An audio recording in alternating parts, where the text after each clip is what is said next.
This is the Skin Science Podcast. I'm Dr. Thomas Hitchcock, and here we'll investigate everything skin science and dissect it from a scientific perspective, analyze it from a medical perspective, critique it from a consumer perspective, and give insight from an industry perspective.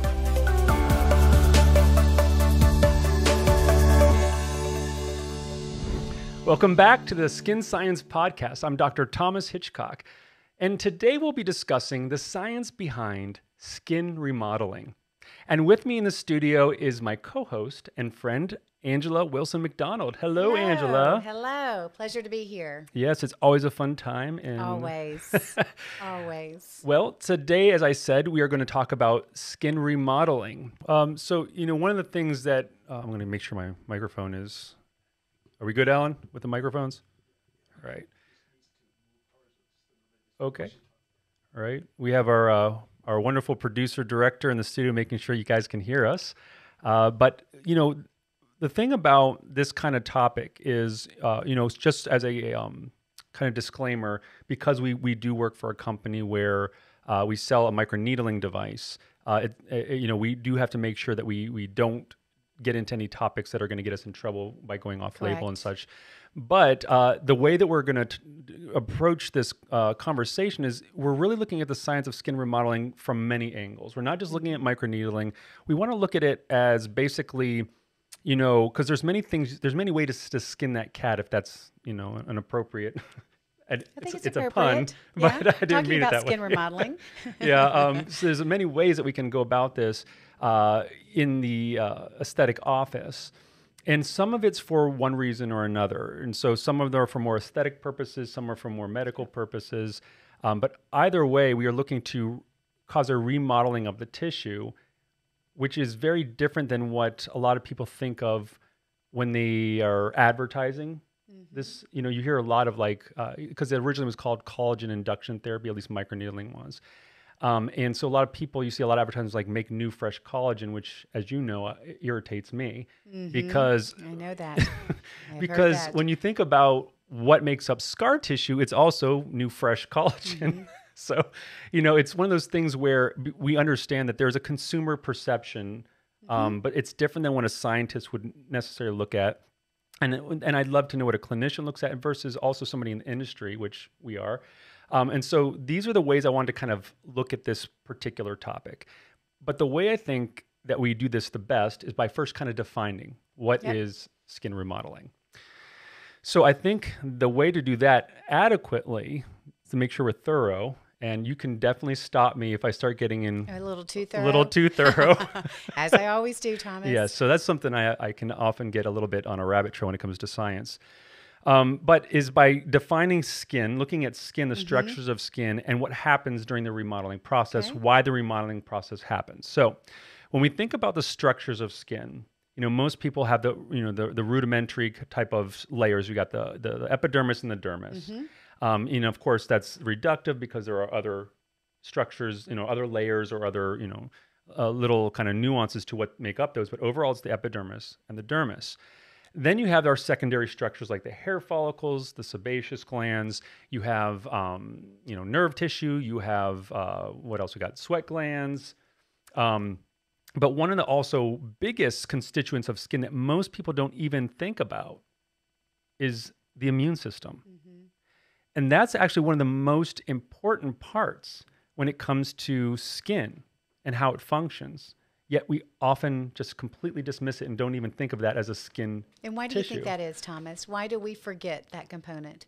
I don't. I think it's just because, it's the same as kind of what we talk about when we talk about the microbiome and how people, when they think of skin, they don't think anything of the microbes. Because we focus as an industry for so long on the way it affects skin. Yeah, epidermis and the dermal So layer. when you look at a lot of ingredients and you see the evidence of why it's good for us, it's mostly because they'll say, well, it takes keratinocytes and it causes them to produce this and that gene, right? And so, but what about the immune cells that are prevalent in the skin? How does it affect that? Because those things affect the keratinocytes as well.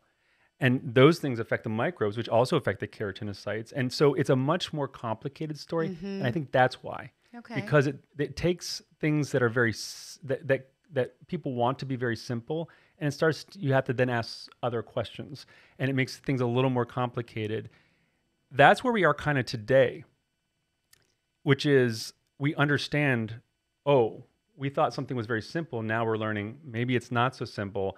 And I think that's why people are so interested to hear things like our podcast, because it's bringing to light things that they may never have thought of. Right.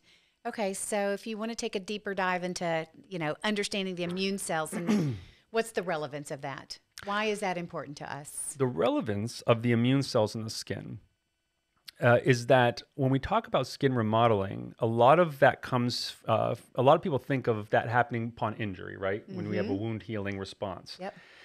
But it's not the only time that the skin remodels. The skin is actually constantly remodeling. Now, it doesn't remodel willy-nilly, meaning it doesn't remodel just for the heck of it, because the living organisms tend to not expend energy when they don't need to, right? They tend to only expend energy when they have to.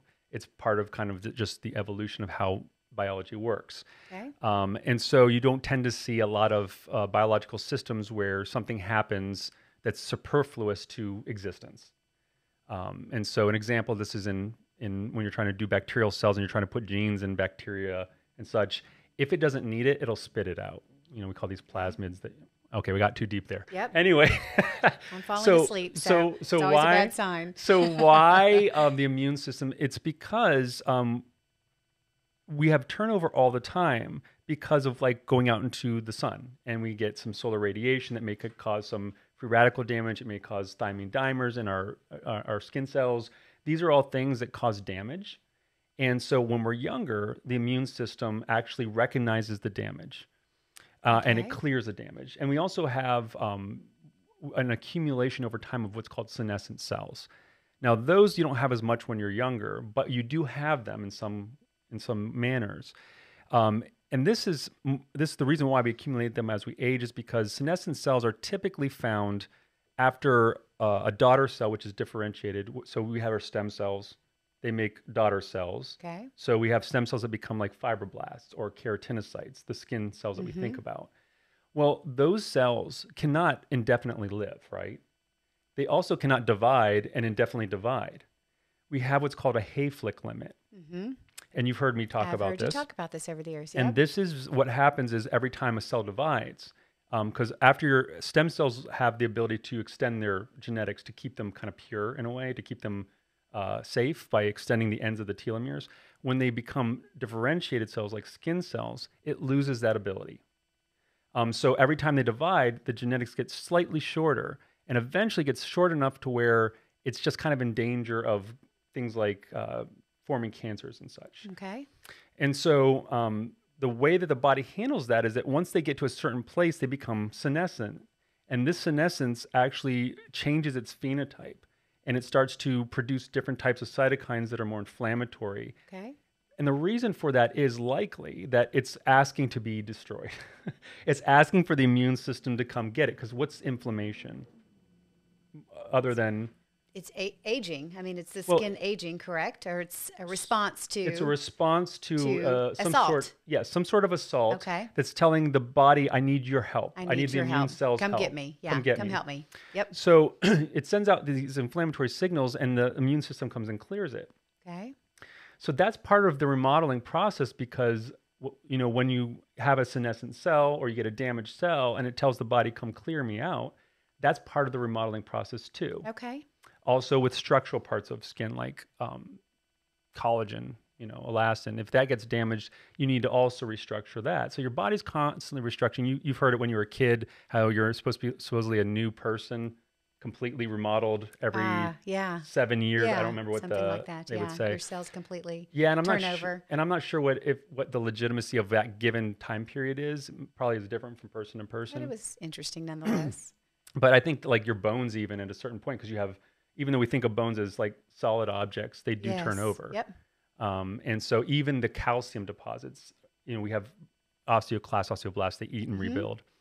So with skin, yes, we have injury as well. So like microneedling or an ablative procedure or something, that's a different type of remodeling, but it's the same type of caveat. You have inflammation caused by injury that recruits cells to come and fix it. Okay.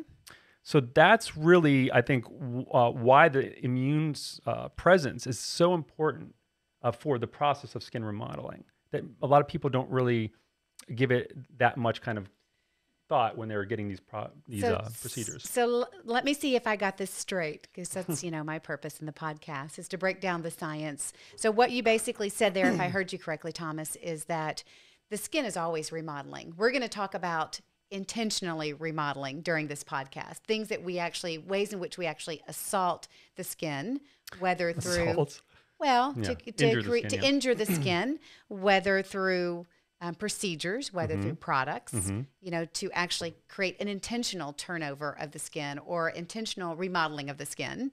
But what you're saying, I think was what I heard you say, is the skin is always naturally remodeling, even when we're younger and not intentionally doing something. That's right. There's a remodeling that occurs, and that remodeling is exacerbated by certain conditions like the sun or the environment or health conditions, or what else would you say were the things that as we're growing up, we're not intentionally remodeling the skin through procedures or products that we know of in our industry, but the skin is naturally remodeling. What's prompting that remodeling?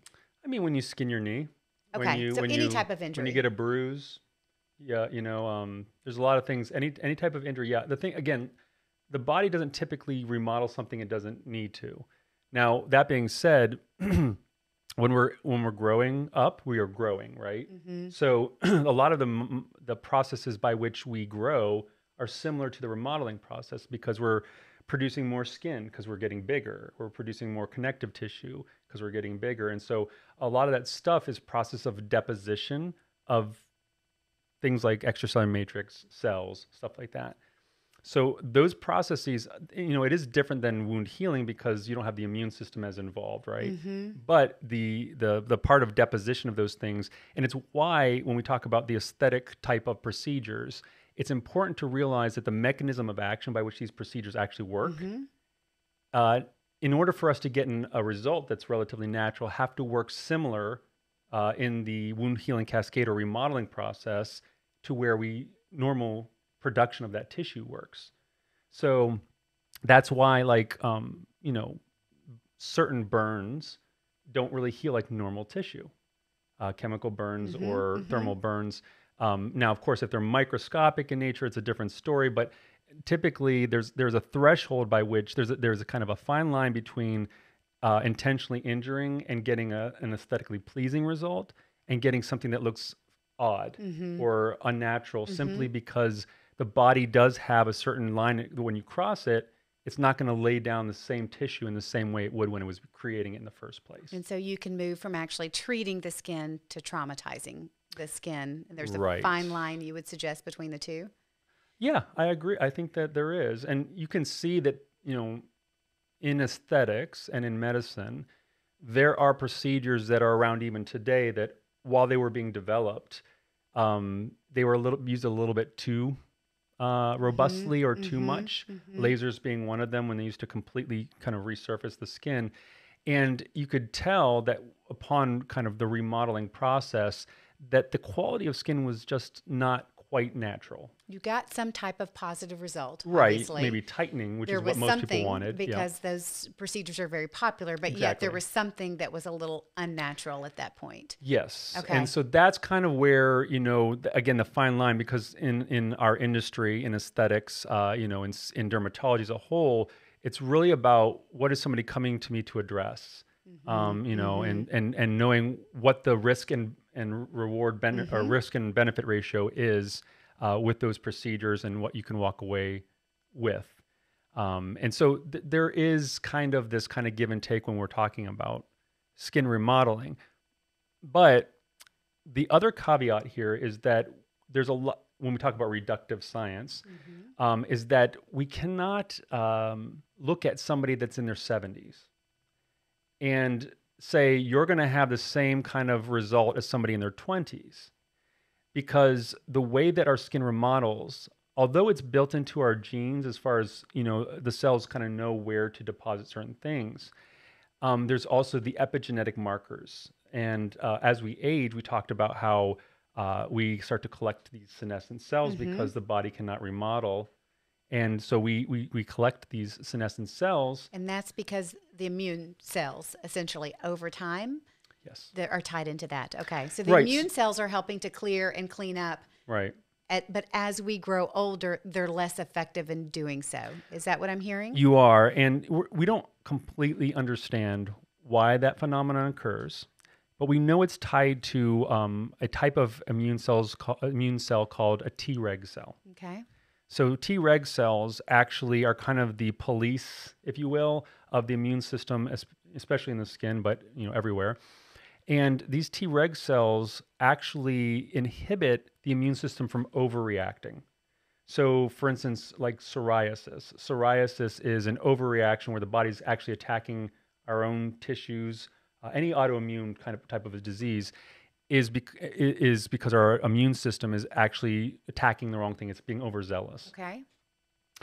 And so, so when we talk about Treg cells, they're the ones that say to the immune system, okay, this is good, this is bad, attack this, don't attack this. But when we're older, we tend to also accumulate Treg cells. And so they tend to accumulate around the follicles and such.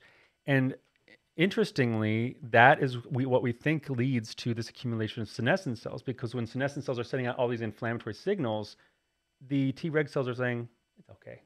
You don't need to come get these cells. And so that's why and it's kind of this loop of the more that happens, the more that it just keeps accumulating.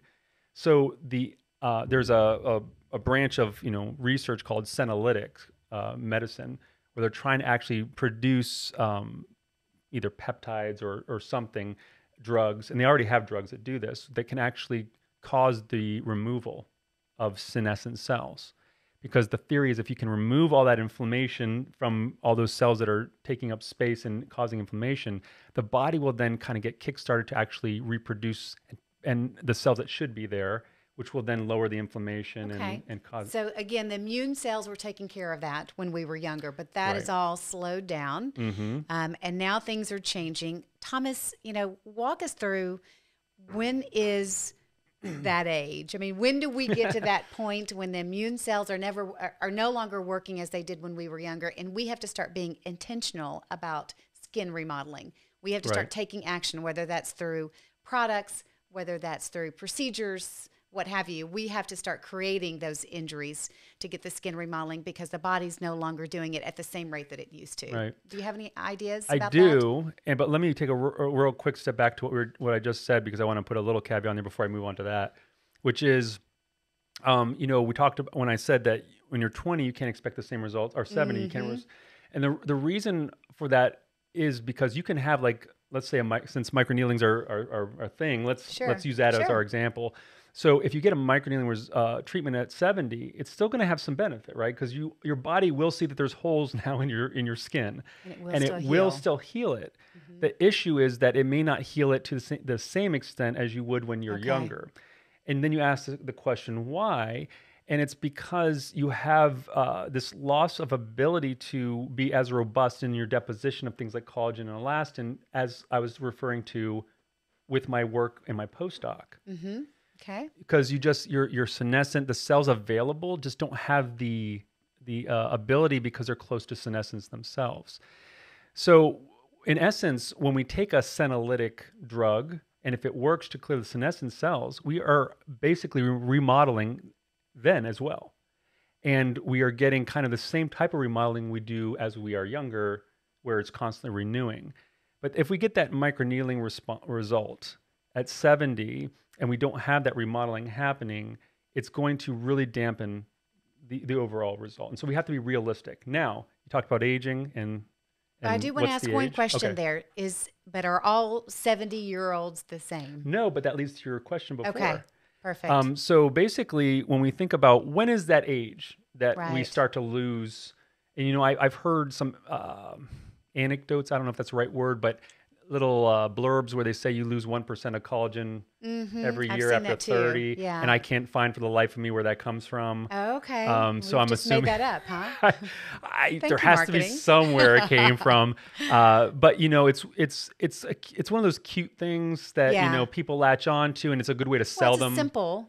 It's a but I don't know if it's simple way true. to, okay, but maybe not backed by science. Right. And Okay. I mean, I'm sure there's a little bit of truth that somebody took and they just made Because it everybody's more. different. Every human is different in Yeah. terms of health or exposure or, Yeah, but right? yes, you're completely correct because we're all genetically different, right? So we Mm-hmm. are going to have some differences in our genetic predisposition to either having healthier skin or we're not going to get into acne today, but we did talk about acne Mm-hmm. on our last episode, and there is genetic predisposition to inflammation, which can be corrected by other means epigenetically. But it's the same, I think, with just remodeling. I think there are genetic predispositions, but there's also corrections to that through epigenetics. And so when we talk about when that starts happening, the aging process where we start to collect senescent cells, it probably is around the same time that, you know, everybody notices their skin around the 30s, early 40s. Start noticing the aging process, the Right. changes, the little changes, the fine lines, wrinkles The start to change in skin appear, a little texture, sagginess starts to jowly. appear. Now, that being said, you did allude to the not every 70-year-old is the same. And the Right. reason why that is true is because we don't all age the same.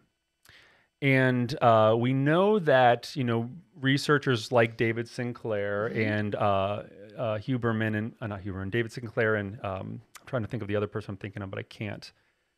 Anyway, these researchers are looking at our genetics and seeing what is it that is causing aging and how might we actually reverse aging, if possible. And the answer is it is possible. And let me give you one major example of how this is possible Okay. because they can take a differentiated cell. Remember, we talked about that's a cell like a skin cell Okay. that is no longer a stem cell. It has become differentiated. And typically we thought that's one direction. Once you've become a differentiated cell like a skin cell, that's what you're going to be until you crap out. So you're Okay. going to make a lot of baby cells and then those will crap out eventually. And so you need those stem cells to make additional cells when those crap out. Okay.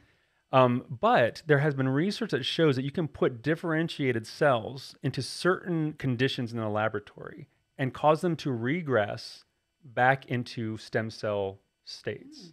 Okay. Now, Really reversing the aging process at that point. right, because once you're a stem cell, Reversing or slowing or no, stopping? that would reverse because Reversing. remember when you revert back to a stem cell state, because we have to think about why if we have if all of our cells are aging, we couldn't have children because then they would be born old if all those cells were Okay. old. Yeah. So there's a process which our body actually maintains the integrity of the cell of the genetics. And so we have to then the question is, what about our genetics changes in these differentiated cells Mm-hmm. that these stem cells don't have this problem? And it has to do with the methylation of the genetics, which happens over a while through metabolism, through insult or assault, as you call it. But it's also the way that it wraps around what we call histones. So there's these little molecules or proteins that the genetics wrap around. Because remember, we have tons of genes that wrap into a very small space, Okay. and so they have to be very organized in order to be packed into a nucleus. But the cell has to know where the genes are at any given time, because if you have to upregulate, you have to completely unwrap the gene, unzip it, and then do all your work to get it to turn into a protein. So when you mess with its ability to be organized, that's when we start to have problems, and that's where we think the aging process comes Begins. from. It becomes visible. Right. If we're talking about rejuvenation or Right. the skin aging, Right. that's when it becomes visible. Right. And that's at different ages, depending on the genetics of that person. Well, and the epigenetics. And what they've experienced. Yeah. So, for instance, going out into the sun, you may be a 30-year-old, but you've been sunbathing your whole life. Your skin's going to be older. So there's, of course, we talk about ages in years, right? So chronological years. But when we look at skin aging or cellular aging, we think about it biologically. So based on the lifespan of an individual, where do you feel kind of in that normative scale of, how your cells, the health of your cells? Some people that are in their 40s have genetics that are probably very young, like early 30s and 20s, and vice versa, based on their epigenetics and genetics. Okay. Lifestyle damage, all that stuff.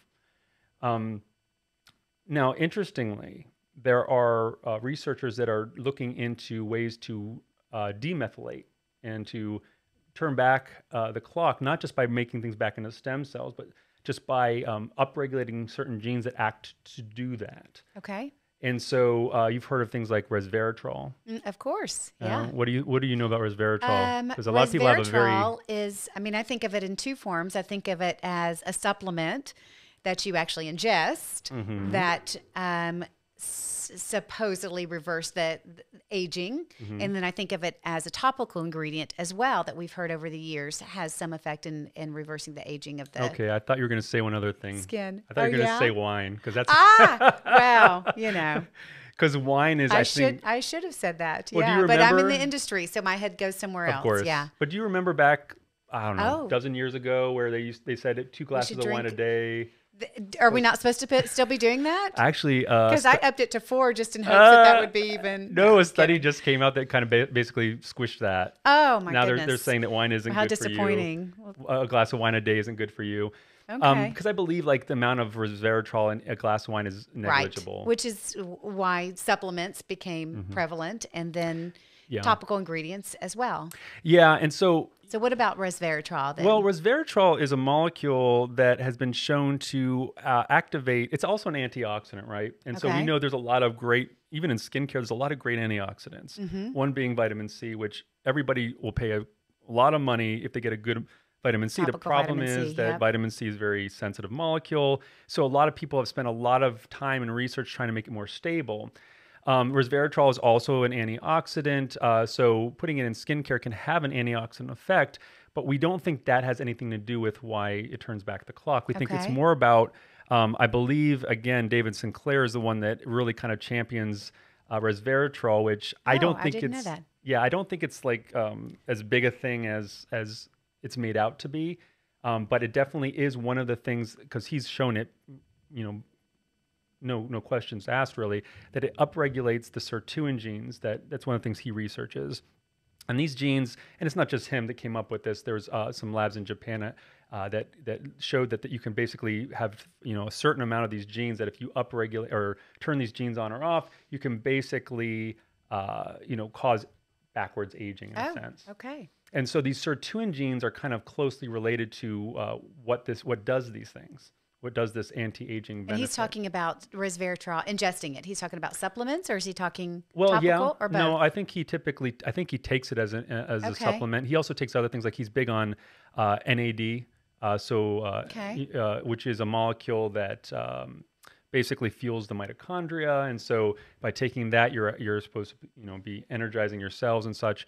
And there's a lot of more technical aspects to why you take that. So but- there's, in other words, there are supplements that we could take that could affect our genes. Yes. And over time, our genes have, as we age, there are genetic changes Right. that occur, and those lead to aging. But yet there's something that we could be doing to change the genetics. Right. Now we have the ones. Am I thing- simplifying it too much? You're not simplifying. I just want to make sure that we're being clear that you're not changing your actual genes. Okay. You can't really do that unless Right. you have gene therapy, which was something that I was working on at one point, and it's still happening. Oh, by the way, this is completely unrelated but amazing.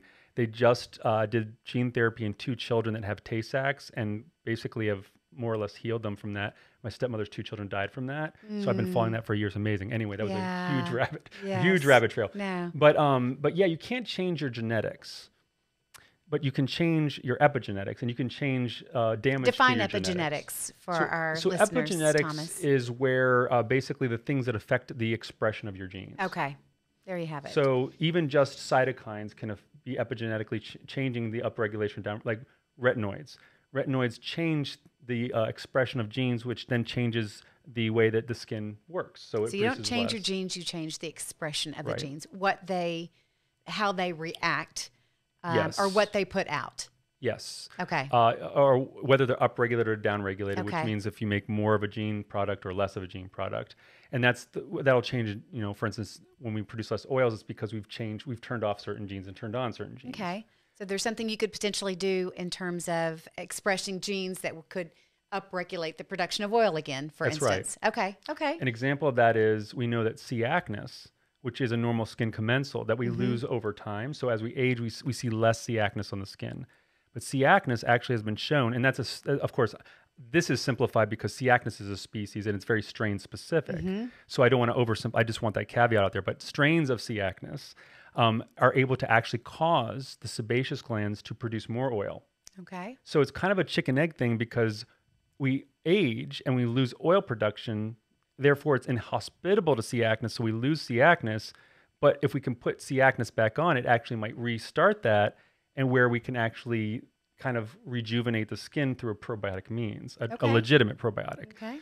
And so that's when we talk about whether there's something we can do, part of it is through what we were talking about, like there's also people that are using things like metformin, which is a diabetes drug, that also can crank up things, genes that are associated with de-aging, or I don't know if we want to call it anti-aging or de-aging, because the term anti-aging I think is a little bit overused. Yeah. Yeah. I mean, what do you think anti-aging means, especially in regards to skin remodeling?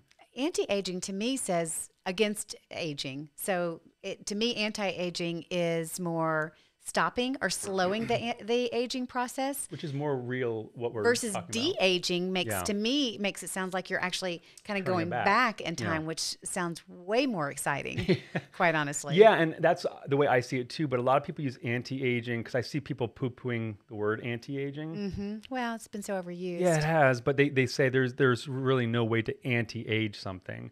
But we're not talking about anti-aging in the sense that it is like antimatter, which is the opposite of aging. We're not talking about it that it's a Benjamin Button type of thing. Right. We're talking about it like you said, which is kind of a slowing of the progression. Right. Or most of the time, and you can slap me if this is wrong, but most of the time it's used in the sense of disguising aging. So like a lot of hyaluronic acids, they don't really anti-age. They don't really slow aging. They just cause puffiness of the tissue, which hides wrinkles. Okay.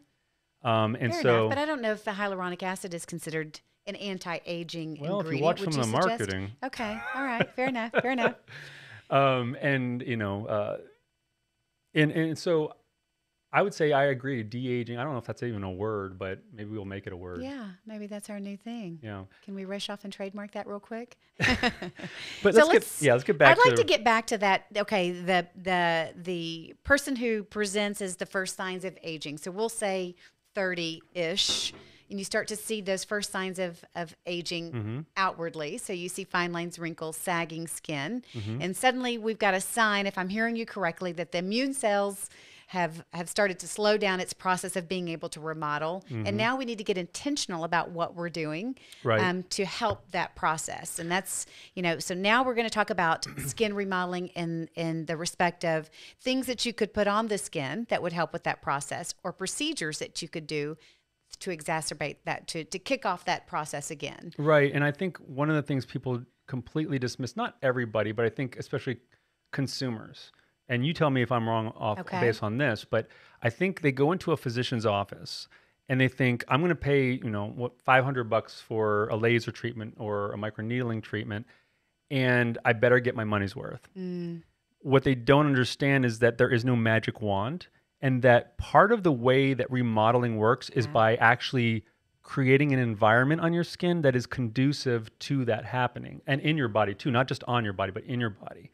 So if somebody's a smoker, doesn't exercise, is overweight, has a horrible lifestyle, has malnutrition, and they get a microneedling treatment, they really shouldn't expect all that great of a response. Right. Because more to it than just stepping in and getting the result, which goes back to that 70-year-old patient as well. It depends on the health of that patient and what they've experienced and what their skin has been through. And their biological age versus their chronological age. Right. And so the marvelous thing about where we are in medicine right now is that we're starting to understand that there are some truly de-aging type of things we can do that can start helping us to at least hold on to the integrity of what we have if we truly keep at it. Just like exercise, you got to keep at it if you're going to keep, the physique that you want and have, because like we said, the body doesn't tend to hold on to things that they don't need. That's why a bodybuilder does not stay that size if he leaves the gym. Right. His body will change. And likewise, your skin will change if you change the way that you care for it. Sometimes for the worse, sometimes for the better. And, it's one of those things where we also have to ask ourselves in remodeling as well, some of the molecules that we use and that we kind of lean on for this anti-aging, are we really having chronically, are we looking at the acute effect and ignoring the chronic effect? And okay, so what do you mean by that? so Give us an example. I'm trying to think of like an exercise example, but Are you talking about more acute stress? Or are you talking about more acute inflammation? both. Okay. So when we exercise, another gym analogy, Okay. when we exercise, it's often said that you shouldn't overtrain. So that's another thing with bodybuilders is if you Right. overtrain, you don't give your body enough time to recover, you cannot gain the benefit, because part of why you get more muscles because you actually cause acute injury to your body, When you your allow the muscles. body time to heal, the It's muscle remodeling. expands, Yeah, and then you come back and hit it again, exactly. essentially. And Yeah. that's what happens when you're doing these procedures to get skin remodeling. And yeah, it's not muscle, but it's skin. And it's the same type of effect. It's an acute injury. And then the body's going to see that injury, and it's going to respond as an acute injury, which is different than a chronic injury. So when we think of inflammation, for instance, when we assault, as you said, the body, the skin with microneedling or laser or whatnot, you have an acute inflammation, because inflammation is any time the body It's calls the out. first phase of the wound healing That's process. right. So any of these procedures are triggering the body's natural wound healing cascade. That's right. Which always begins with inflammation, That's correct? right. That's right. And it's just a matter of whether that inflammation is prolonged or acute, Right. essentially, as to what transpires from that moment. Right. I mean, you could get really kind of philosophically granular about that we're always inflamed in a sense if we're always remodeling, because we're always calling for the immune cells to clean things up. It's just the amount of inflammation. It's the extent of Okay. inflammation. Now, of course, that's all debatable, and we could talk all day on that. But what the problem is that chronic inflammation, especially, which is in the realm of skin remodeling, what we're talking about here, we know that chronic inflammation is highly associated with cancer. And part of what we think why that is because those Treg cells that we talked about before, actually, when it's chronically inflamed, gets to a point where it starts to say, okay, this is always happening, so maybe we just need to chill out in a sense. But then what happens is then now the immune cells are not there to monitor for the cancer cells when they form. And we're always forming cancer cells. And so when we can't monitor that, it's not a good thing. And that's why we think inflammation is tied to some of the carcinogenesis or cancer. Right. And aging right. as well. So chronically being and inflamed. other disorders as well, right? Because I'm going 100%. back to, where I started in the medical industry, which was in pharmaceuticals. And, I was working in the cardiovascular market. And that was back in the 90s when there was a lot of talk about inflammation as it relates to heart disease and heart failure. Yep. And it was going back to, there was a lot of talk about C-reactive protein and measuring the inflammation that was in the body. So it seems like inflammation continues to become a bigger story overall in the health of people, and now in aging as well, that chronic inflammation that you're talking about. Yes, but from the aspect of acute versus chronic, yes, you're right. But we do need the acute version. Like inflammation in an acute sense is very important to the way that we stay healthy. Because we need to be able to react. Our immune system needs to be able to react. It's that balance though, right? And so that's the problem, is as we get older, we're not able to have that balance. And really what we're trying to figure out is, how do we maintain that balance? How do we keep that balance so that we can stay younger? Because we do know that it's possible in animal models to turn mice and such younger based on upregulation and downregulation, demethylation of the genetics, and all these things that we talked about. The real thing is, how do we do that safely? Because we don't want to turn off the immune system. We don't want to turn off inflammation, because that leads to things like cancer. And so if we can't monitor, there's a balance. There's a balance, There's right? a balance. Like so the acute is fine. It's not. It's the prolonged that can start causing issues, which is interesting because coming from the microneedling perspective, one of the things I think that you've helped us see over the years, which I find really exciting, is the fact that the inflammation phase is acute, as long as certain procedures and so forth are followed.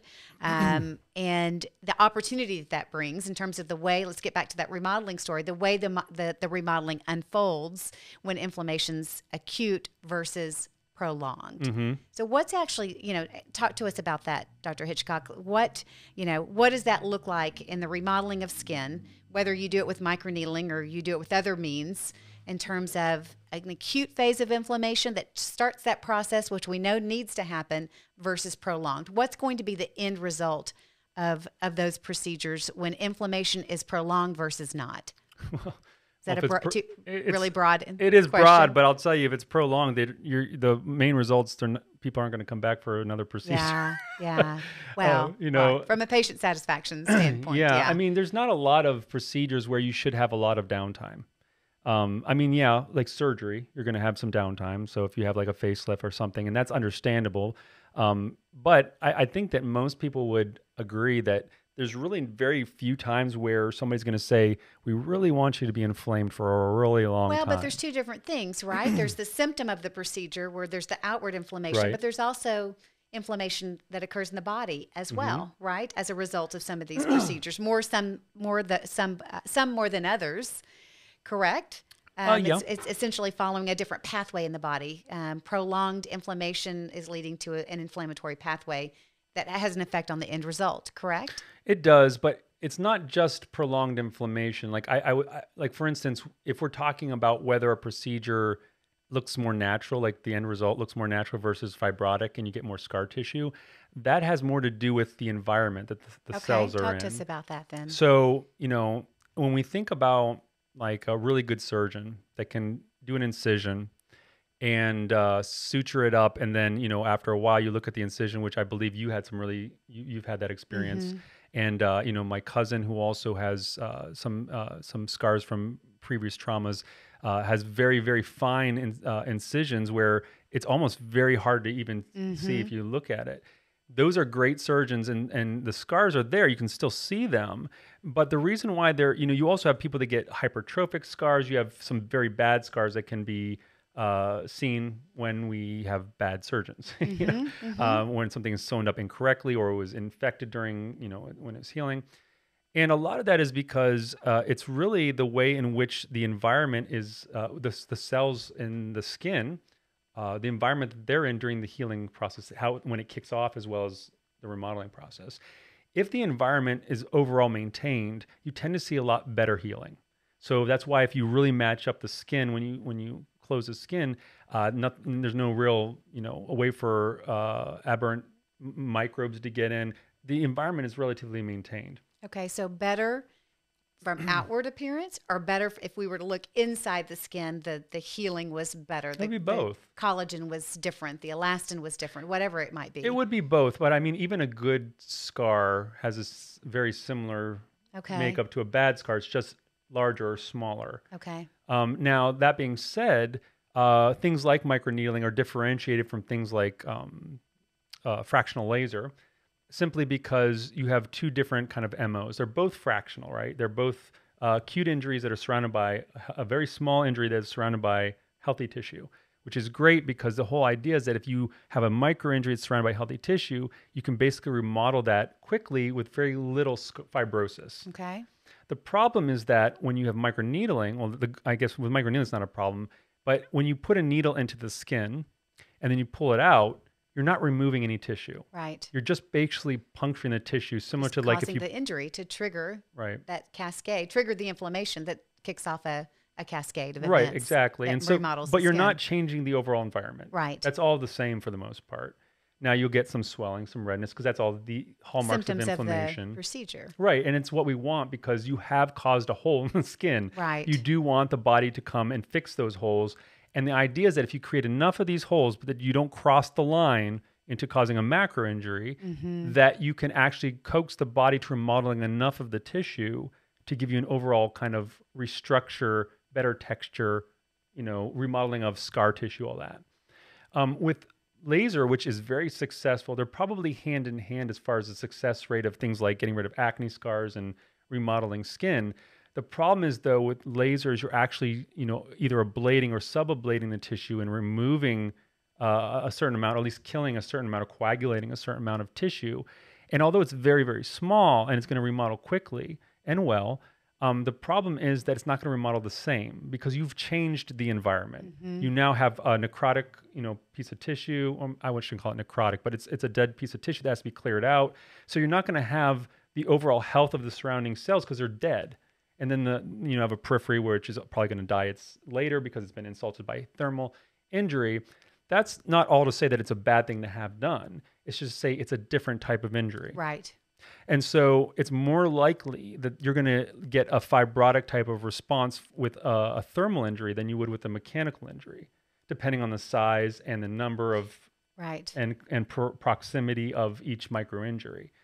So that's why with lasers, when we see remodeling with lasers or remodeling with microneedling, we actually can see that lasers and needling basically can have a very similar outcome as far as outward appearance. Result. But you do see that there's a higher instance of things like hyperpigmentation after laser because the modality actually is taking a very different way of causing the remodeling, which can have some side effects. And it's called post-inflammatory hyperpigmentation because there's more inflammation present, correct? Well, it's just a type of inflammation. Okay. Or it's a type of injury. It's not necessarily, because you remember when we do a mechanical... Prolonged inflammation? I wouldn't even say prolonged necessarily. I would say it's just a different. So when we injure the skin mechanically, different genes are expressed as a distress call versus a thermal injury. So there's different types of genes that would actually be expressed in order to react to those injuries. And so heat shock proteins are one of them, which if you look at the surrounding tissue of a lesion from a laser injury, those are going to end up dying because they've been injured. They're not dead yet, but they've been injured to the point where they're no longer going to be viable. And apoptotic cells actually are inflammatory in themselves. So in a way, I guess you are prolonging inflammation because you have that first wave and you would have the second wave. Now that's where it's debatable here. You can get great results with laser, but over time you can accumulate sometimes some fibrotic waxiness in the texture of the skin, which can dampen the ability to soak things in the skin, like great skincare and serums and such. But some people like that because it actually is more tightening than a microneedling treatment would be. And that's a result of the fibrotic tissue that's created during those particular procedures because there's an area that has to close up, which causes contraction, fibrotic tissue, and causes contraction. Ultimately. Right, and there are some lasers that are fractional that are very shallow that wouldn't do that, but they also wouldn't remodel the skin necessarily completely. Right. They would just kind of resurface, or not resurface, but like exfoliate, I guess you would say. So there's a range of different ways that you can approach trying to remodel the different parts of the skin, and they're all going to have their pluses and minuses. But the overall thing that is really the quirk, or not the quirk, but the thing that actually stops from actually getting the best result is age, is the inability to follow your full genetic potential. And that's why when we look at doing these remodeling procedures, we should really also consider the way that we're treating the skin and changing that as well. So if you send somebody home, even if it's your favorite skincare, that may not be suitable, right? You have to look at basically how the skin should be, what environment the skin should have in order to... As it's remodeling. It's actually de-age. Remodeling. And how long, let's say which is our after... word. We patented that, by the way. We've already trademarked it. The attorneys are on the phone right now. How long? Let's just say there's a patient goes into a medical aesthetic practice and they have a procedure, whether it's microneedling or laser or what have you. And the triggers the body's natural wound healing cascade and remodeling sets forth. How long is that remodeling occurring post-procedure? Well, a long time. Like how long typically? So a lot of people want an instant result, and some of the remodeling happens quickly. So the epidermis tends to be like on a month cycle, so it will turn over relatively quickly. It'll also like thicken and then go back to normal. But the dermis tends to take a good 3 to 6 months before you're going to actually see a true remodeling. So don't go into any of those procedures expecting a quick result. Well, we're almost out of time, so Not necessarily, because there is the collagen 3 that's present first, right? That acts as scaffolding of the skin, helps to support the skin like a as Band-Aid. it remodels. But can somebody potentially see results from collagen 3 temporarily being present before the end result, the collagen 1, it actually replaces collagen 3? Possibly. Because we hear it, even with microneedling, you hear patients feel that they can see and feel changes in their skin relatively quickly, even though we know scientifically the real changes are going to occur in that 3 to 6 month period afterwards. Right. And so I guess the end, kind of the final kind of note there is, yes, of course, if somebody feels that their skin looks better, that's really the goal. Right. That's really the goal. And so for remodeling, for me as a scientist, I'm more interested in whether skin is, holistically becoming better. Is changing. Right. And what's driving that versus just simply looking better. Looking better is great, don't get me wrong. But I also want to know that I'm healthier. Right. That I'm younger, than I was before. And of course, that real changes occur. Real changes but occurring. The average person is just, let me just feel like something changed here, or see a difference in my skin, or have someone notice a difference in my skin. And that's what we're going to talk next time about. In the next podcast, we're going to talk about kind of the longevity of the skin, the aging of the skin, and how implications of things that we do that make us look better now, but may not be the best for our skin long term, which can actually age us or accelerate aging and such. So let's put a pin in that because we're out of time. Thank you, everybody, for joining us. Where can they find you on social media? Social media on Instagram, Angela W. McDonald, and at the Crown Aesthetics headquarters, Monday through Friday. And sometimes Saturday and Sunday. All right. And here from Media World Studios in Dallas, Texas, this is the Skin Science Podcast, and I'm Dr. Thomas Hitchcock. Thank you for your eyes and ears. We hope you gleaned something from this conversation. If you have any questions, comments, or topics you'd like us to cover, please message me on Insta at dr.t.hitchcock. That's dr.t.hitchcock. And from all of us at Crown Laboratories, remember that skin science is for life. Goodbye for now. Goodbye, everyone.